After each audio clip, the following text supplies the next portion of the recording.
Good evening, everyone. Can you hear me okay? Yes. Yes, okay, excellent. Hello and welcome. My name is Janine Culligan. I'm the director of the Eleanor D. Wilson Museum here at Hollins University. And it's great to have you here. Thanks for coming out on a Friday evening. Each summer, the museum collaborates on an exhibition, sometimes two, with the MFA program in children's book writing and illustration. And we love doing that. And so we're happy, and hopefully that will continue for many years to come. But this year, we have two shows. We have a Julie Benbassat show, which we will talk about a little bit more. But we're also having, the opening is July 19th, the faculty show for the summer illustration people. So I hope you'll come out for that. Each faculty member that is present, unfortunately one person can't be present, will be talking about their work. So please come out on the 19th. I have a few thank yous, and then we'll turn it over to our guest speaker. But I want to thank Katie Lee, who's here in the audience, who's our summer museum assistant, who helped us do, yay, she's a student at Hollins and helped us do all the condition reports on Julie Benbassat's work when it came in, and also wrote the introduction. If you're in the museum, it was written by Katie. So thank you so much. I also want to thank the museum staff, Janet Cardy, Laura Jane Ramsberg, and Laura Carden for all they do at the museum. But I especially want to thank Julie Benbassat really for entrusting us with your work and allowing us to put on this exhibit. So let me tell you a little bit about Julie. Julie, and many of you know all of this, but some of you may not. So Julie Benbassat is an award-winning illustrator and painter based in Philadelphia. After graduating from the Rhode Island School of Design in 2019, she has gone on to amass a range of clients in editorial, publishing, games, and animation. Her work delights in the eccentricities and wonders of the natural world. And I love that kind of connection with the natural world and the fantasy, indulges in the fantastical, mixes narrative and portraiture, and highlights the bridge between the cute and the horrific. In spare moments, she relishes reading sassy nonfiction, plein air painting on cloudy days. And we do have a few of her sketchbooks that are not illustration based. So please take a look at those. And watching bad but good horror movies. She has upcoming books that she's not allowed to talk about that are coming out in fall 2026. She has a book coming out called Tove Grows a Tree in the fall of 2025, written by Larissa Toole. And then there's That Sun Again, which is coming out this fall, fall 2024, written by M.K. Smith Dupre. And we have in the museum, we've got her book. We've got many illustrations for the book From Far Away, which came out in fall 2023. We've got some drawings for the Screaming Hairy Armadillo, which was from 2020. And we just have the book UBU on display. So please take a look at that. Many of her clients, I think you may be familiar with, NPR, The New Yorker, The New York Times, Time, Illustoria, McSweeney's Publishing, Boom Comics, Cartoon Network, Sports Illustrated Kids, the National Park Service, and many, many others. She's received many awards and achievements from Society of Illustrators, American Illustration Archive, and others. And she's had exhibitions across the US and also in Italy, and has done residencies in two beautiful places, in Norway and also in the Delaware Water Gap in Pennsylvania. So without further ado, please give a warm Hollins welcome to Julie Benbassat. Thank you. Where's the office? Thank you so much, Janine, and thank you, Hans, for having me. You made me sound so cool. I feel a little bit like a flub right now, but thank you for having me. So yes, as Janine introduced, my name is Julie. Hi. I live in Philly. As I've said, the best city in the country. I'm a little biased, but we're pretty cool. But I love cats, love soup, and as Janine nicely put it, I have had a very nice career of at least working with editorial and publishing and animation and games. So it's been a nice mix of things.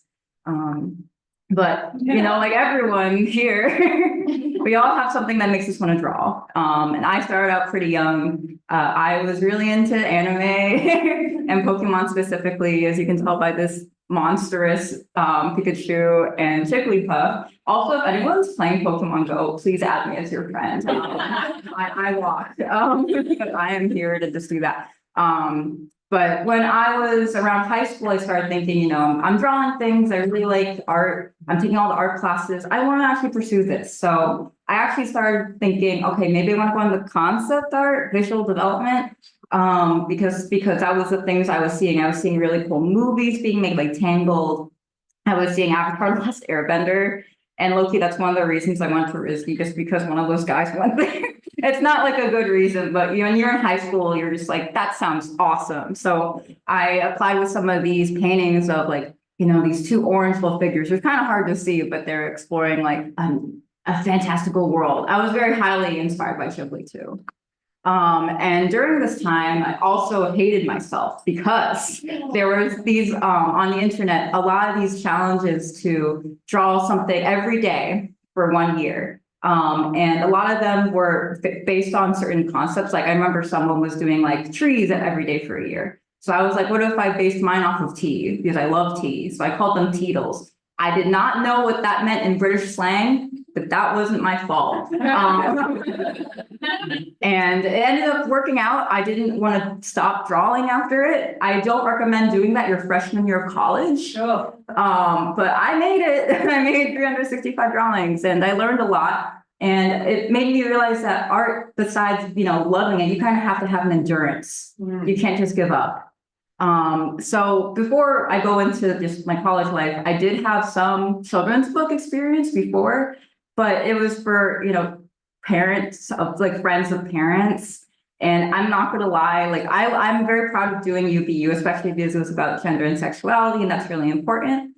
And Chuck's life was cool, I guess. Bears are awesome, but it was not a great experience because of the pay. And I think when you've worked for a family friend, you know that they ask for a lot of things that are really annoying when they're not paying you correctly. So for these two books, UBU, by the way, had, I think, 40 drawings. I just got paid like $500 for both altogether. So don't do that. Don't exploit yourself. But when I was in college, I was starting to look at other art from all over, not all over, but I was starting to focus my interests. So I was falling in love with Jessie Wilcox Smith. I was falling in love with Beatrix Potter's sketches specifically. I love, her rabbits, but I think when you look at her in life drawings, it's just like, wow, like you really went out there. Sean Tan, of course.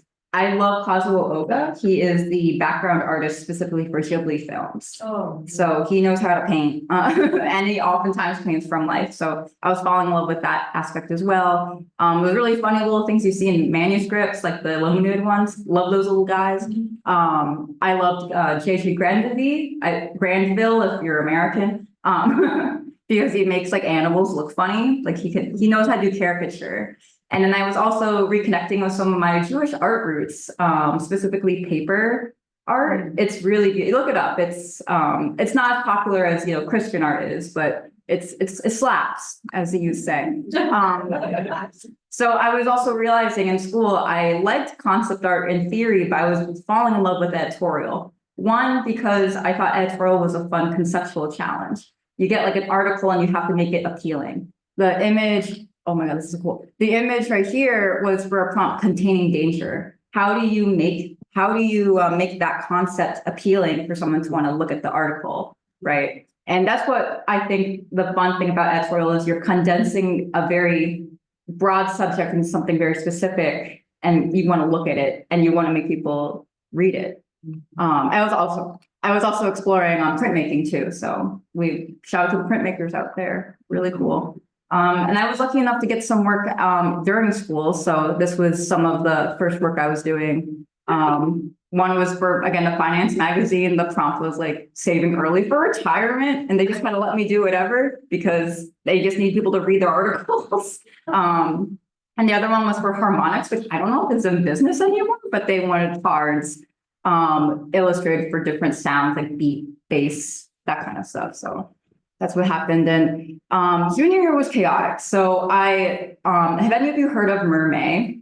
Yeah. Yeah. So I grew up in the early phases of Instagram and all those like algorithm hashtags, as you know, the Teetle challenge.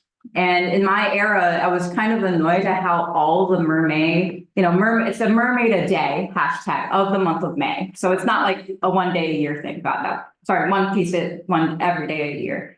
But I was annoyed by how people would just make the same kind of pretty mermaid all the time. So it's like, what if you made a reversed mermaid?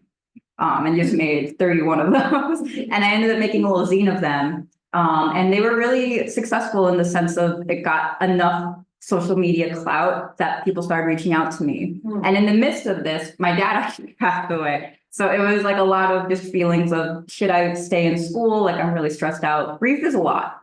But then in the midst of this, an art director was like, I've seen your merms of May. I love your reverse mermaids. Do you want to work for Adventure Time for a little bit? I was like, yeah. Okay, maybe illustration is worth it. Sorry, Dad. No, I'm kidding. I still honor him, but it was a nice message. So I got to do some covers for the Adventure Time comic series that had been launched because the series had actually ended around this time. So as mentioned before, I did a residency at the Delaware Water Gap. It was also a good way to kind of slow down because, grief sucks. And it was really great. You get to meet a lot of people in the park. You do need a car for most of these. But I had a great time. They had me there so I could illustrate the kids' guide to the Gap. And I got to go explore parts of the park and make it like kid friendly.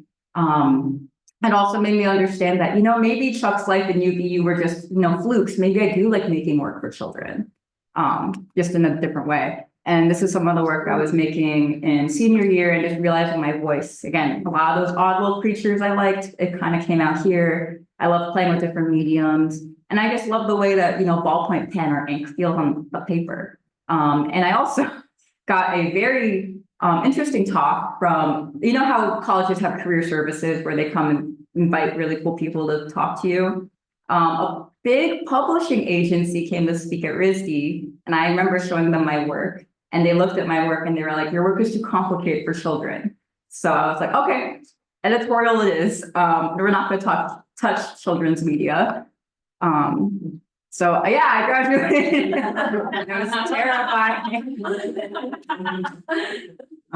Yeah, so anyway, what's the best way to not have to deal with your impending future? Go on another residency. So I ended up going on another residency to Norway through the Light Gray Art Lab. Unfortunately, they're not in business anymore, but there are other ways to get to places in residencies. You just gotta look it up. But this was really fun. Just go around Norway and explore and sketch around. The fjords were really cold. Don't swim in those.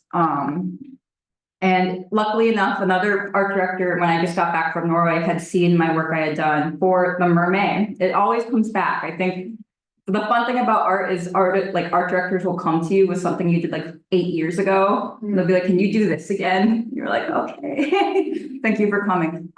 So in there, the art director was like, you can draw fantastical animals. Do you want to draw real animals that have really wacky names? I was like, yes, ma'am. So this was my first technical, actual publishing gig. And it was a nonfiction book. And it was really good. The pay was way better than editorial. I don't know if any of you know, but editorial pays terribly. So it was a lot more balanced. And with that in mind, I moved to Brooklyn. It was 2019, foreshadowing for something that's coming. But this was some of the work that I'm not proud of. You will never see some of this on my portfolio, but you have to make a living. So I was trying to hustle and grind in Brooklyn. And, New York is the hub of illustration in many ways. So I was like, I've been told by a lot of my teachers that if I can make it in New York, I can make it anywhere. But then, there's not but then. This is good. I was also realizing I was getting a rhythm of my editorial work. And my favorite thing with editorial was taking a prompt and just taking as far as I could with that, and also having it being able to stand independently from the article. So this was really for an article about star service. And I was like, star service? What if it was star serving? And there are all other things. So that's like, can be fun, but it depends on the art director too. There are sometimes when you have to be a little bit more serious. And then the pandemic happened. So I left books for good reasons though. I had mentioned my dad passed away, but my mom, they've been together for 50 years. So it took a really big toll on her. And I was realizing, I could stay in New York and wait through the pandemic and just hope that she'll be okay. But I realized family was really important to me, and I wanted to prioritize her health and also just make sure she was okay. And I didn't really like hustling all the time. So I was really glad I did that because it made me kind of reconfigure. I really wanted to rediscover my love for drawing, because when you're hustling all the time and you can't breathe, it's actually harder to make work, I would argue. The tech bros, they're lying to you. I was making these like postcards for my friends because that was the only way we were keeping in contact physically. We would send postcards to each other. So it was a good way to motivate ourselves to do something. And I loved, I did copperplate etching in college. So this was like taking a ballpoint pen to paper and the paper was really rough. It kind of felt like copperplate engraving. And I did it with sandpaper too. And I was finding a process. So coloring digitally was just easier for me at the time because it was a way to at least get a pace where the ink takes a long time, but the coloring it does not. And as luck would have it, as I was, doing this, I was sending emails through MailTrack. MailTrack's amazing unless you have really bad anxiety. Don't use a pen.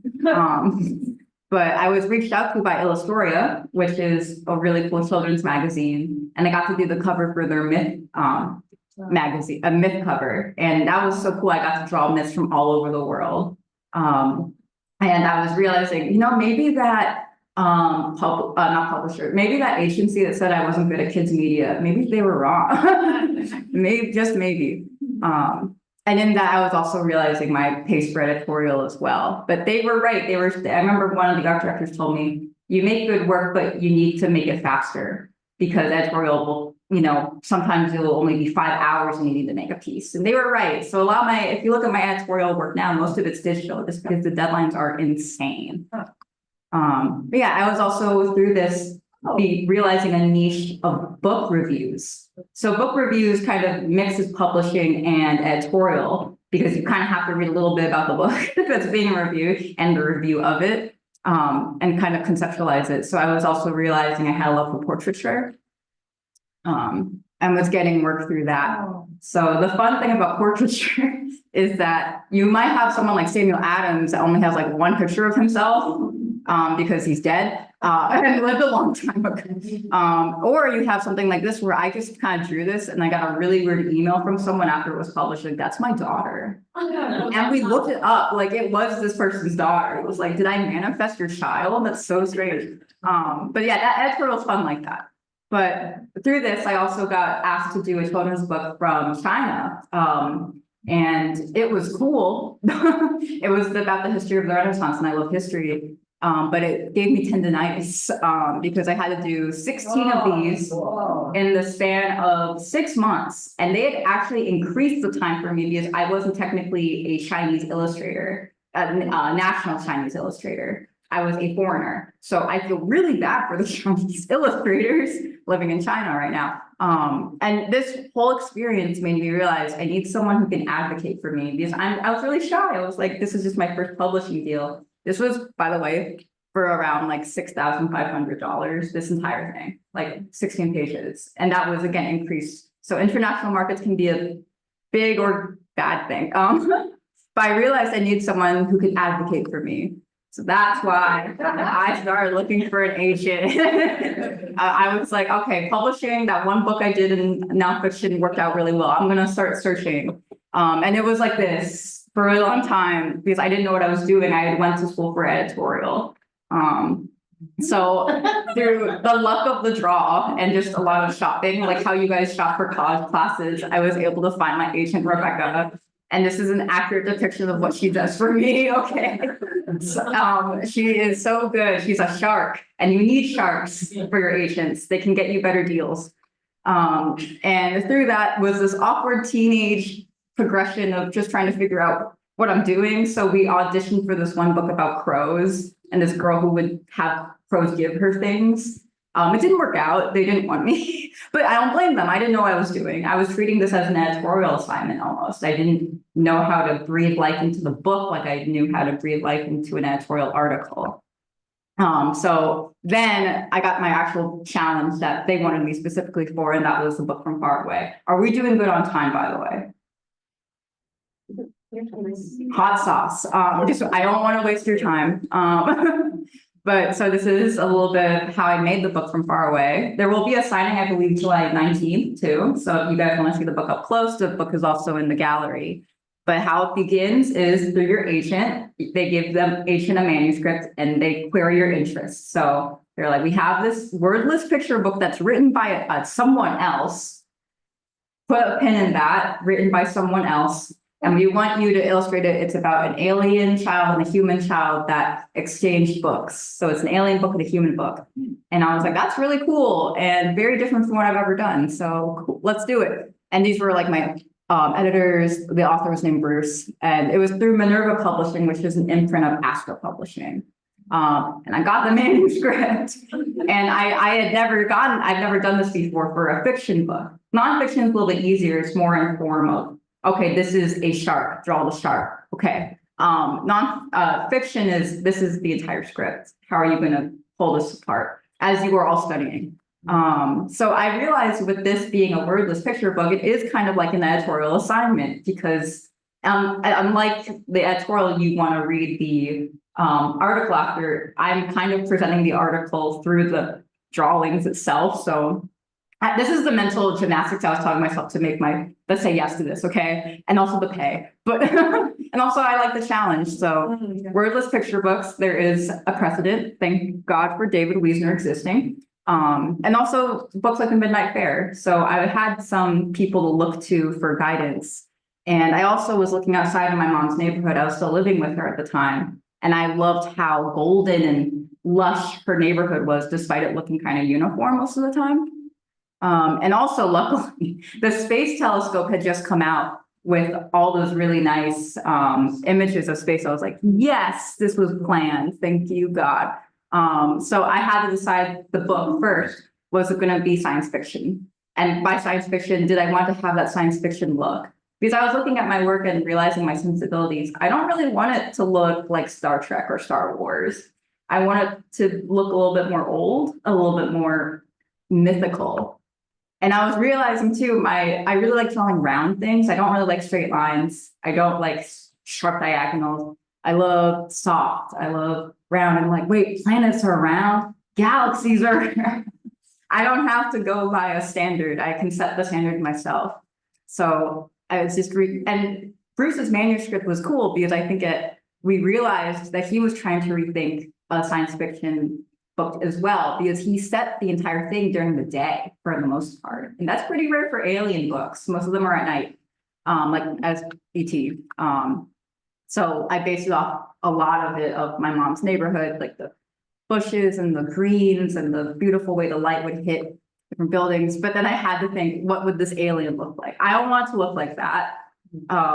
Maybe I guess the Toy Story green guys are a little bit cuter, but I want something a little different. So I was coming up with ideas. I really like the petite prince. That was cute. And I like the idea of it being more of a celestial figure than, let's say, just a green goblin looking thing. Fun fact, the reason aliens look like that, the skulls, they kind of think that they might be a psychological invention by humans who are fearing death. That's why they look so death-like. Fun facts. That's not what these are. These would be cute aliens that are a little odd looking, but not necessarily evil looking. And the alien design actually came the easiest. It just kind of came together after a few sketches and they loved the little sun guy. So we got him. And then the parents came after, and making the parents was kind of like separating his design into one or the other. So I was really proud of advocating the mother's design have like an alien wheelchair, because my mom is in a wheelchair, and I just thought it would add some warmth to it. And just, give that maternal love that I'm so used to seeing. I also thought it would be a good design challenge, like how do you make an alien wheelchair? Hers can float, so they have better healthcare in the planet they're living in. And the father's a short king, so it was the perfect couple. So here's some images of me trying to figure out what the wheelchair would do, then all together picnicking. At one point I was like, oh, what if her wheelchair expanded, for more people? I also had to figure out what their dog would look like. Bruce really wanted an alien pet. And I thought, okay, so the aliens, what if I base some of the stuff off of the deep ocean? Because we actually know less about the ocean than we do about space. And they're quite similar. So I combined like this lobster thing and a wiener dog into this. Yeah, little mustache man. So that was the alien family. And it came together pretty fast. I would say like maybe like a few weeks, and the editors really loved it. And the spaceship itself was trying to figure out, does it want to be like this clip art, or something a little bit more like this in the Star Wars universe. And I had done that book about weirdly named animals and realized, oh yeah, again, the ocean, crazy thing. So there's a thing called the fried egg jellyfish. And I was really inspired by that. It just looks it's so brightly yellow in the ocean, it doesn't look natural, it looks like an egg. So I wanted to incorporate some of that jellyfish like movement to a spaceship. Like, well, if the spaceship itself was also organic, like the aliens.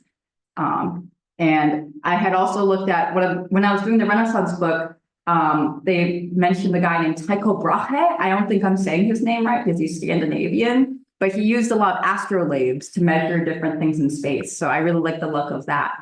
So I kind of brought that to how the book would look. I like the idea of something, we read books and they're rectangular, but what if it was round? And what if, unlike our books that have a beginning and ending, they don't really have one? What if you can turn the book from any direction and it will be a different sequence of images? So I was having a lot of fun with that. And so this is what the book ended up looking like. So he just grabs this like big thing. I actually imagine it's quite light. It just makes sounds when you turn the pages. And the reason, I was thinking, what if I made it kind of hologram-like you see in a lot of sci-fi films, but then it's not a book, that's a video. Right. There's a difference. I think books, you have the sequence of turning a page, changing a narrative just by the movement of sequence instead of just watching it happen in front of you. And ironically, the kid design took the longest. I think there was just a lot of comments of, oh no, my editor was like, my 3-year-old hates wearing overalls. They will not wear overalls. So just a lot of fighting back and forth. And we came up with this design. The frog backpack was a must. They said that it must be included, and I agreed. I actually designed the kid to be gender fluid, or just something like, it could be, a boy or a very tomboyish girl or someone in the middle, but their name is Ollie within the circle of the people who made this book, but it came together eventually. And then Ollie's parents, that after Ollie came to be, it helped a lot that the parents, they just picked and choose. The cat was based off of my old roommate, the cat Ghost, who I miss dearly because she's in Singapore now. So I'll never see her again unless I go to Singapore. And yeah, so trying to find a way with all this concept there, how do you make this into a book? And my deadline's coming up. It's not like an editorial deadline. I had a few months, but I wanted to do it justice. But I knew that if I was going to do all these circles, especially in perspective with the book, I would not be able to do this traditionally in the time frame they gave me. Looking back, I could have just asked for more time, but I was new to this. I really wanted to impress my editor. So I decided to do a bunch of traditional concept art, as you're seeing here, and try to translate that into a digital setting. So paper textures, looking deeply at, the way I rendered certain color choices. And that's how the book came together. And if we went by Bruce's original manuscript, nothing against Bruce, he's a very nice man, but he had said at the end that basically the alien gets an alien book and the human book. I was like, what the human child gets nothing? That's not fair. And he wouldn't let me put in a scene where it's obvious that the alien kid is giving the alien book to the kid. So I had to sneak in this scene with the cat like discovering the book in the frog backpack because you have to sometimes fight with the writer, and it's worth it. He agreed with that. That was the correct ending. But anyway, so when a book is published, you're actually not done, especially if you like to actually talk to people. It's actually done, I guess, if you don't like to talk to people, you're no more things, but you go to events, you go to speakings, readings. Reading a wordless picture book to people is interesting, especially depending on the age. But it did, it's a good training. But this is me and Bruce, that's Bruce, and I made these little cutouts for different events we went to, signings. That's David Wiesner. We were able to do an event with him because he lives in Philadelphia, the best city in the country. Also, Judy Schnaxner is also with us, technically. So just saying, if you live in a town that's not New York City and has a robust art kind of community, I think, again, it's better than living in the biggest hub.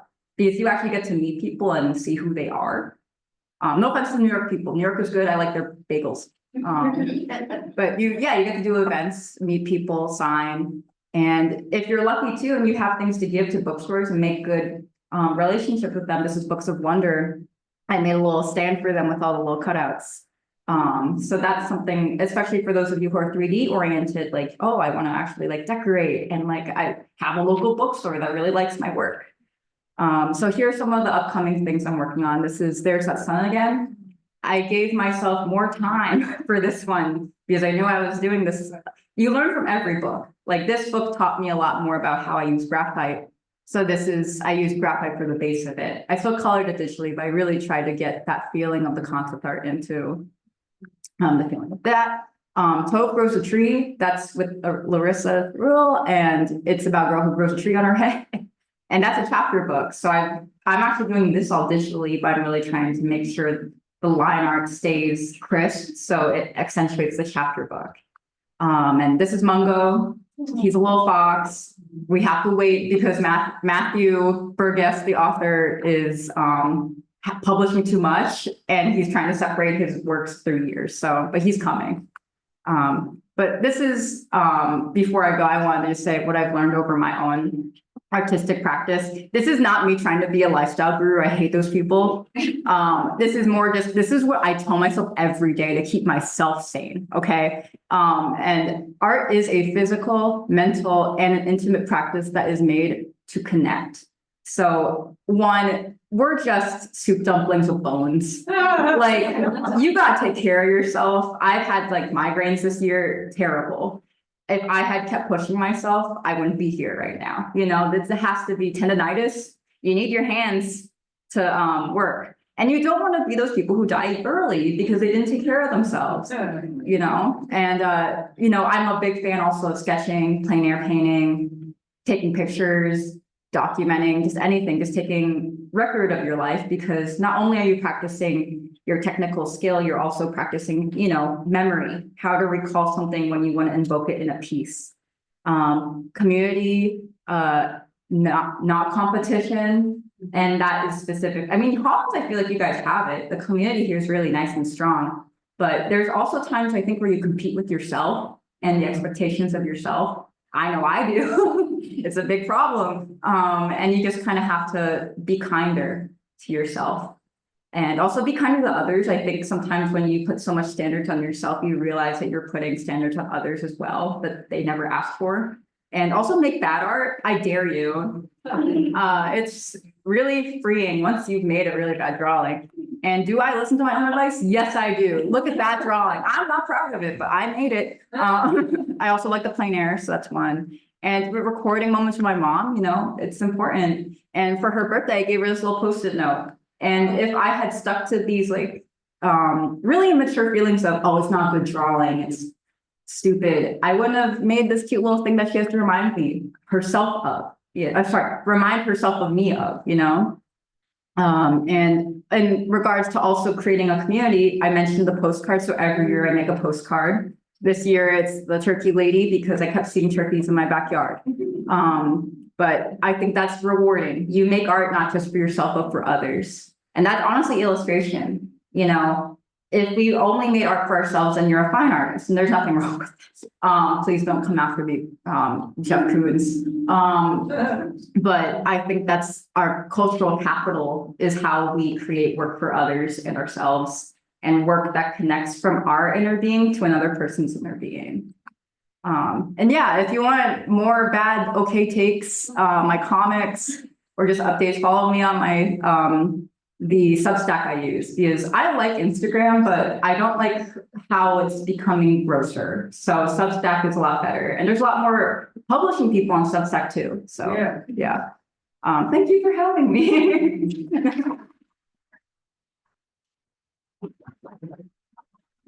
I hope I wasn't too long. Yay. Julie, will you take some questions? Yeah, can I take a picture of you, actually, all of you guys? I hope that wasn't weird. This is just for my records. Thank you. Okay. 1, 2, 3. Oh wait, no, why is this doing this? Okay. 1, 2, 3. Thank you. Okay. Oh, yeah. Other questions for Julie? I got. Yes. What are your I guess, favorite or preferred mediums when it comes to illustrating? That's a good question. At this point, I think editorial digital, just because those deadlines kill you. But everything else, I've been really trying to rediscover that, actually. Like, I really like pen, but sometimes, you know, when you use your hands too much, ballpoint pen's a terrible thing to use. So, you know, I've been trying to see if I like charcoal again. It's never definite. Like, I think one of the reasons I like Holland so much is it's like, wow, like, it inspires you to want to try new things instead of staying in your bubble. But if I were to say at least a preference of paint, I really don't like oil. I'm sport. So I like watercolor and gouache. They're strong. This is less of a question and more of just it'd be really cool if one day you got your hands on an artisan that could just make this book. Yeah. Oh, I want to see it in 3D. Okay. oh, thank you. Oh, call Minerva, this publisher. We were trying to make a frog backpack reel for a really long time, but yeah, we'll see.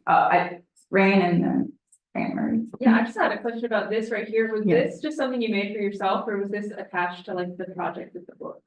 This was my own marketing. So in a way, a little bit of both. And unfortunately, with publishing more and more, you kind of have to promo your own books. I don't like it, but at least I enjoy doing it, you know? I mean, this didn't really get as much as I wanted, but it's something to at least show other people. So something to consider anyway. Do you now consider yourself like more of an editorial illustrator, or now do you say I am a children's book illustrator? Like, have you owned that appellation yet? I'm so scared, to be quite honest. That agency did kind of strike a chord with me when I was younger. I was like, maybe I'm not meant to be here. I mean, I know everyone's been so loving, and I really like the children's book community a lot better. Editorial is still good. I think it's so designer heavy more. So it's a lot more like fast. You will have to have a life that kind of requires you to be on call in a way, but you're not saving a life. You're illustrating an article for a deadline that gets pushed back. But I consider myself to just be an illustrator of multiple disciplines at this point, but I would love to be able to call myself fully a children's book illustrator and author someday. My agent would too. She's been pushing. So we have a question from our visitors online. Hi. Christine Geddes has asked, what is the biggest challenge you faced dealing with an agent? Oh, it was actually when I was shopping for agents. I had, and this is not a bad thing, I was between my agent I currently have and another one. And they were both at very different points in their life. One had just entered the publishing scene as a agent, and the other one my agent had been there for a really long time. And they had a distinctive, like almost not a hawk-like presence with his illustrators, but he seemed more like, I'm really involved in your process because I know what you guys do. And my agent was like, as long as you do it. Like, she's more of, if we're trying to figure out writing, like my own writing, book, and she's gonna be more helpful with that. But she's like, you do your drawings, I don't know anything. And I think for me, it was trying to decide between, do I want someone who will push me? Or do I want someone who's got my back? And I realized that I want someone who is a little bit more removed, but has my back and will be a shark, than someone who will be like, I think you can do better sketches. Because I just didn't need that at the time. Yeah. But some people go through worse agent experiences. So I got lucky there. So. Oh, yeah. Could you speak more to like having to market yourself and the way that you can go about doing that without like selling your soul? Oh, yeah. So this is actually the class I taught at UArts. It was promo and markets. And I'm gonna say outright that I think social media is a tool, but I think more and more it is facilitating really bad community sometimes. Specifically, it's just so fast. You can't process anything anymore. And maybe that is me being a little bit of a social media boomer. Like, I was coming up when like Loish, quote unquote, was kind of starting to get up, like, I don't know if any of you know Loish, but she is like the sage of like getting famous on social media. But I think not having too much actually is good. I think having Twitter's terrible. Don't use Twitter anymore. I'm gonna say it right now, don't. I think Instagram is still useful, unfortunately. Meta's with the AI stuff is really gross though, so just be mindful of that. I like Substack. I think it's a lot more meaningful right now. I've met so many more publishing people through it. I have a Holland Substack page, by the way. Following. If you don't really like to read a lot though, because that's kind of what Substack is, and that's totally fine. I do think like Kara is becoming something to consider. I know a lot of my friends who work as publishing art directors look at Kara now. They do not look at Twitter.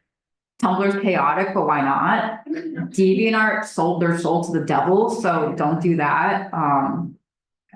TikTok is, I don't understand it. I'm a boomer in that way. But I will say I'm not gonna crap on TikTok in the way that other people will. But I will say that when the people who make videos where art looks easy, I don't like that that's becoming the norm. And instead of selling yourself to sell that illusion, be a little bit more mindful of that. Because when I was at UArts, a lot of my students were like, how can I market myself when people are making God level work, and they're not messing up? And they wouldn't even make work because they're too scared. They wouldn't make bad art. It's like those people, those are video edits. Like, they're probably messing up all the time. I think that's something to consider when you're trying to market things. Because I honestly don't know if hashtags work anymore. I'm sorry. I came through this at a different point when social media was a lot more new. But maybe it will just go back to selling postcards. Who knows? Like, yeah, I have business cards for you guys, and I hope that does something, physical objects. That's right. That was a ramble. No, thank you. That's great. So I recall back in What's Your Story that you had an idea about a book that had to do with seasons and change of seasons. And it was beautiful. And it's probably a thread somewhere. Maybe you've done it, but maybe you haven't. I'd love to know dream projects, ideas with. Oh, that's a good question. It was a book about the 4 seasons and, how they became 4. And I would love to go back to that one day where I think I know what I'm doing a little bit more. Even my agent, I showed her that and she was like, that's a little esoteric. And she's coming from the market and the writer. So I'm like, okay, I trust you.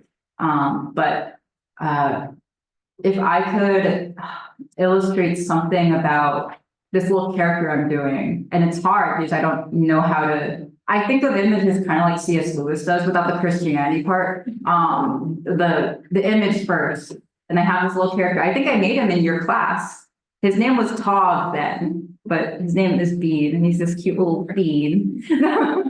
So it's just trying to figure out where to put him. You know, I think that's my dream, and we're trying to figure it out right now. Yeah, my agent Rebecca's like, Charlie, you got this, and I'm like, I don't. But Yeah, Julie, I'm fascinated by your work where you take kind of one central image and then have all these different images around it. A lot of that is the editorial work, it seems like, but I'm just curious where you got that idea, and were you looking at something that influenced you, or? Nice notice. I do love myself a border, a frame, if you will. So I really love Ivan Bilibin's work. I don't think I'm saying his name right. He was Russian. He's really famous for his Baba Yaga illustrations, but the Slavs know how to do a border. And also the work of the paper cut, Jewish paper cutting. I just love ornament, like illuminated manuscripts. Even some of the earlier work of like Jillian Tamaki with some of her border work. I love it. I feel like it's almost like a way to accentuate a story. That doesn't have to say anything loud, you know? Are there other questions? One last question online. Oh. Yeah, one more. Okay, so online, do you have any suggestions for authors who would like to partner with illustrators? I'm a bit naive on whether or how collaborations could occur. I have actually been, someone came to me who I know through Rizzy actually. And what ended up happening is our two agents talked first. I think that's one way, like agent to agent. I think also just being, especially I guess if you're a beginner author, just being aware of the illustrator's time. You know, don't be like the family friends who are like, can you do this for $100? It's like, no, I can't. But I think as long as you are polite and understand, like if you don't get a message back, it's just probably because they're busy. You know, why not shoot your shot, but be respectful. And also if you have anyone who might know them through another use your connections, you know, like, oh, like I heard you went to a workshop with this other person I know, whatever, you know, I think that you need a bridge. Bridge it. Yeah. Well, Julie, thank you so much. Thank you.